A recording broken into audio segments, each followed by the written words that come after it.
بسم اللہ الرحمن الرحیم۔ محترم ناظرین، السلام علیکم ورحمۃ اللہ وبرکاتہ۔ قرب قیامت کی 10 بڑی علامات میں سے ایک علامت دجال کا ظاہر ہونا بھی ہے۔ دجال کا فتنہ تاریخ انسانی کی ابتدا سے لے کر انتہا تک کے تمام فتنوں سے بڑا اور خطرناک فتنہ ہے، جس کی بڑائی اور شدت کا اندازہ اس بات سے بھی لگایا جا سکتا ہے کہ ہر ایک نبی نے اپنی امت کو دجال کے فتنے سے ڈرایا تھا۔ دجال کا تعارف اور اس کی اقسام۔ دجال کا معنی ہے بہت زیادہ جھوٹا شخص، کیونکہ دجال بھی حق کے ساتھ باطل کو ملا کر جھوٹ بولے گا، اس لیے اسے دجال کہا گیا ہے۔ یہ اولاً خود کو مومن ظاہر کرے گا اور لوگوں کو بھلائی کی طرف بلائے گا، لیکن پھر نبوت کا اور آخرکار الوہیت یعنی خدائی کا دعویٰ کرے گا۔ مشہور ہے کہ اس کی اصل یہود سے ہوگی۔ حکیم الامت مفتی احمد یار خان نعیمی رحمہ اللہ فرماتے ہیں، دجال 2 قسم کے ہیں، چھوٹے اور بڑے۔ چھوٹے دجال بہت ہوئے اور ہوں گے، ہر جھوٹا نبی، جھوٹا مولوی، صوفی جو لوگوں کو گمراہ کرے وہ دجال ہے۔ بڑا دجال صرف ایک ہے جو دعوی خدا کرے گا۔ عقیدہ۔ امام محمد بن احمد قرطبی رحمہ اللہ فرماتے ہیں، دجال اور قرب قیامت اس کے ظاہر ہونے پر اعتقاد رکھنا برحق، اور یہی اہل سنت بالعموم فقہاء کرام اور محدثین اعظام کا مسلک ہے۔ دجال کا حلیہ۔ مختلف احادیث میں دجال کا حلیہ بتایا گیا ہے۔ ان تمام کو سامنے رکھنے سے دجال کا جو حلیہ سامنے آتا ہے وہ یہ ہے کہ دجال ایک جوان مرد ہوگا، دراز قد اور ایک آنکھ سے کانا ہوگا، اور کانی آنکھ ایسی ہوگی جیسے پھولا ہوا انگور ہو، جبکہ اس کی ایک آنکھ خون آلود ہوگی۔ اس کا سینہ چوڑا اور ذرا سا اندر کی طرف دھسا ہوا ہوگا۔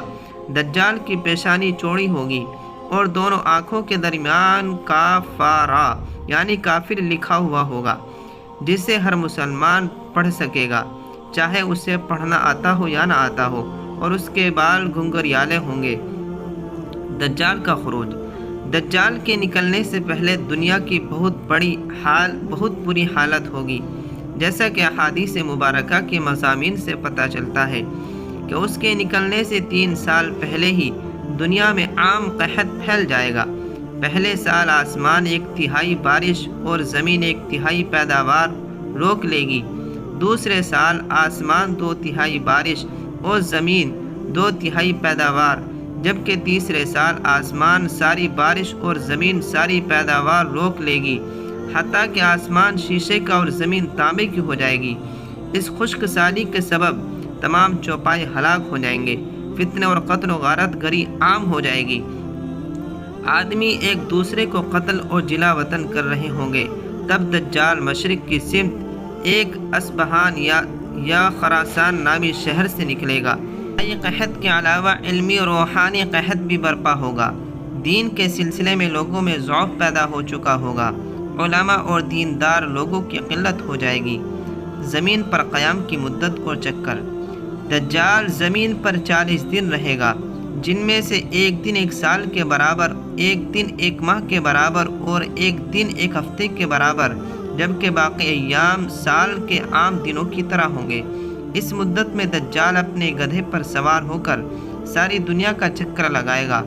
گدھے کا جثہ یعنی جسم اتنا بڑا ہوگا کہ دونوں کانوں کا درمیانی فاصلہ 40 ہاتھ کے برابر ہوگا، اور اس کے گدھے کی رفتار کا یہ عالم ہوگا کہ 1 قدم اٹھائے گا تو 1 میل کی مسافت طے کرے گا، اور روئے زمین کا کوئی میدانی، صحرائی اور پہاڑی علاقہ ایسا باقی نہیں بچے گا کہ جہاں وہ نہ جائے۔ البتہ مکہ مکرمہ اور مدینہ طیبہ پہ فرشتوں کا پہرا ہونے کی وجہ سے ان میں داخل نہ ہو سکے گا، بلکہ مدینہ کے باہر دلدلی زمین میں پڑاؤ کرے گا، اور مدینہ پاک میں زلزلے کے 3 جھٹکے آئیں گے، جس کی وجہ سے ہر کافر اور منافق مدینے سے بھاگ نکلے گا اور دجال سے جا ملے گا۔ روز مدینہ پاک ہر منافق اور فاسق مرد و عورت سے خالص و پاک ہو جائے گا، اسی لیے اس دن کا نام یوم الخلاص بھی، اور بعض روایات کے مطابق بیت المقدس اور کوہ طور پر بھی نہیں جا سکے گا۔ دجال کے شعبدے اور ان کی حقیقت۔ دجال طرح طرح کے شعبدوں کے ذریعے لوگوں کا ایمان برباد کرنے کی کوشش کرے گا۔ حدیث مبارکہ میں ہے کہ دجال کے ساتھ روٹیوں کے پہاڑ ہوں گے۔ دجال کے پیروکاروں کے علاوہ باقی لوگ سخت تکلیف میں ہوں گے۔ اس کے ساتھ دو نہریں ہوں گی، جن میں سے ایک کو جنت اور دوسرے کو دوزخ کہے گا۔ در حقیقت جسے وہ جنت کا نام دے گا وہ دوزخ، اور جسے وہ دوزخ کا نام دے گا وہ جنت ہوگی۔ اس کے کہنے پر آسمان سے بارش برسے گی اور لوگوں کے سامنے وہ ایک شخص کو قتل کر کے پھر زندہ کر دے گا۔ دجال کی موت۔ دجال کے فتنوں کی وجہ سے اہل ایمان سخت پریشان اور تنگی کے عالم میں بھاگ کر دخان نامی ایک پہاڑ میں پناہ لیے ہوں گے، لیکن دجال ان کا پیچھا کر کے پہاڑ کا گھیرا کر لے گا۔ اہل ایمان سخت بھوک اور تکلیف میں مبتلا ہوں گے۔ تب اللہ پاک حضرت سیدنا عیسیٰ علیہ السلام کو نازل فرمائیں گے۔ حضرت عیسیٰ علیہ السلام کو دیکھتے ہی دجال ایسے گھلے گا جیسے پانی میں نمک گھلتا ہے، اور آپ علیہ السلام دجال کو مقام لد پر قتل کریں گے اور اس کے پیروکاروں میں سے کسی ایک کو بھی زندہ نہ چھوڑیں گے۔ ایسی مزید دینی اور اہم معلومات پر مشتمل ویڈیو حاصل کرنے کے لیے ہمارے چینل کو سبسکرائب اور شیئر کرنا نہ بھولیں۔ جزاک اللہ خیر و احسن الجزا۔